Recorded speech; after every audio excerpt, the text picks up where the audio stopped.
Tiap kali kita nonton film, kirim email, atau bahkan main-main sama AI, kita ngebayangin data kita itu kayak melayang entah di mana di cloud. Tapi gimana kalau saya bilang cloud itu sebetulnya sangat nyata? Ada jejak fisiknya, masif, dan tersembunyi.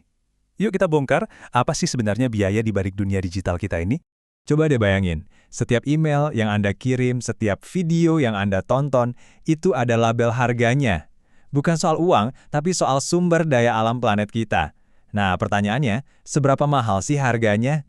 Nah, jawabannya tuh ada di dalam gedung-gedung raksasa ini. Pusat data. Ini adalah pabrik-pabrik zaman digital, rumah fisik buat semua kehidupan online kita. Bisa dibilang ini tuh gudangnya internet, tempat server kerja 24/7 buat nguatin semua hal dari email Anda sampai kecerdasan buatan. Biar kebayang skalanya segede apa, satu proyek pusat data Microsoft di Cikarang aja itu butuh lahan lebih dari 60.000 meter persegi. Coba bayangin puluhan lapangan bola digabungin cuma buat satu fasilitas yang nyimpan data kita. Oke, dari yang sifatnya abstrak, sekarang kita pindah ke konflik yang benar-benar nyata. Kita akan jalan-jalan ke County Kildare di Irlandia buat lihat gimana konsep ini bisa jadi pemicu perdebatan sengit di dunia nyata. Pusat dari cerita kita kali ini adalah dokumen ini, laporan perencanaan untuk Harba Data Center. Kelihatannya sih cuma dokumen birokrasi biasa ya, tapi ternyata di dalamnya ada angka-angka yang memicu perdebatan iklim nasional. Waktu Dewan Perencanaan Lokal ngecek laporan ini, mereka nemuin sesuatu yang, bikin khawatir. Sesuatu yang bikin mereka berhenti sejenak dan mempertanyakan segalanya. Nah ini nih respon resmi dari mereka. Dewan menyebut proyeksi emisi ini berlebihan dan ngasih peringatan soal implikasi yang lebih luas bagi sektor ini. Ini bukan bahasa birokrasi biasa loh. Ini tuh udah kayak lampu merah, sebuah peringatan keras. Dan angka yang bikin mereka kaget itu ini. Skenario terburuk buat satu proyek ini aja bisa menghasilkan emisi 28,6 juta ton CO2 ekuivalen selama masa pakainya. Angka yang gila banget, susah ngebayanginnya. Biar lebih kebayang lagi ya, satu proyek ini aja bakal ngabisin hampir setengah dari seluruh jatah emisi Irlandia untuk semua bangunan komersial sampai tahun 2030. Sekali lagi, satu proyek. Coba kita lihat perbandingannya di sini. Hampir 50% dari batas emisi nasional untuk sektor bangunan komersial bakal dimakan sama satu proyek ini aja. Ini nunjukin banget seberapa besar dampak infrastruktur digital kita. Jadi, intinya apa? Ini bukan cuma masalah lokal di Irlandia aja.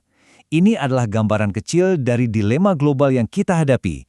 Gimana caranya kita menyeimbangkan kebutuhan pertumbuhan digital dengan tanggung jawab kita ke planet ini. Lantas, apa yang terjadi selanjutnya? Alih-alih nyerah, perusahaan di balik proyek ini, Herbata Ltd, balik lagi dengan rencana yang dirombak total buat menjawab semua kekhawatiran itu. Rencana mereka ini intinya ada di 3 perubahan cerdas. Pertama, mereka pangkas proyeksi masa pakainya dari 50 tahun jadi 20 tahun, yang jelas lebih realistis. Dan ini mengubah total perhitungannya. Kedua, mereka naikin komitmen energi terbarukan di lokasi sampai 50%. Terakhir, mereka ganti turbin gasnya ke yang jauh lebih efisien. Dan hasilnya? Cuma dari kombinasi perubahan teknis dan akuntansi ini, mereka berhasil memangkas total proyeksi emisi sebanyak 84%.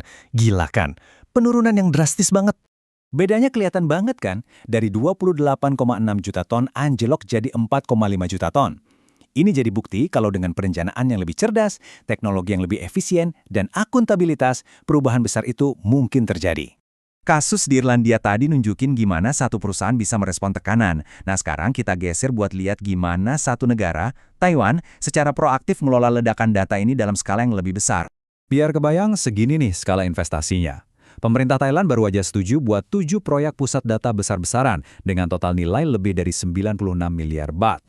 Tapi, ini bukan berarti mereka kasih cek kosong gitu aja. Pemerintah Thailand bikin kesepakatan yang cerdas. Kami terima investasi raksasa kalian buat jadi pusat digital. Tapi, ada syaratnya. Kalian harus patuh sama aturan ketat kami soal penyerapan tenaga kerja lokal, efisiensi energi, dan pembangunan yang bertanggung jawab. Oke, setelah lihat contoh dari sisi perusahaan dan negara, yuk kita mundur sedikit buat lihat gambaran besarnya. Siapa sih pemain utama yang bangun dan ngelola infrastruktur global ini, dan apa tantangan terbesar mereka? Kita semua tahu nama kayak Amazon Web Services atau Google Cloud. Tapi di balik itu semua, ada raksasa lain yang jarang kita dengar, Cloud Physics. Perusahaan kayak Equinix dan Digital Reality, ini ibaratnya tuan tanahnya internet. pemain real estate raksasa yang punya dan ngoperasiin gedung-gedung yang jadi tulang punggung dunia digital kita. Ngurusin fasilitas segede ini tuh rumit banget. Ini tuh kayak juggling non-stop antara memaksimalkan efisiensi energi, mengelola lautan perangkat keras, dan melakukan perawatan tanpa henti buat mastiin dunia online kita nggak pernah mati. Dan semua ini membawa kita kembali ke pertanyaan inti. Hasrat kita akan data, AI, dan streaming itu sepertinya nggak ada habisnya. Tapi setelah melihat biaya fisiknya, konflik di dunia nyata, dan skala infrastruktur yang dibutuhkan, kita harus tanya ke diri kita sendiri, saat permintaan digital kita terus meroket, apa planet kita sanggup ngikutin?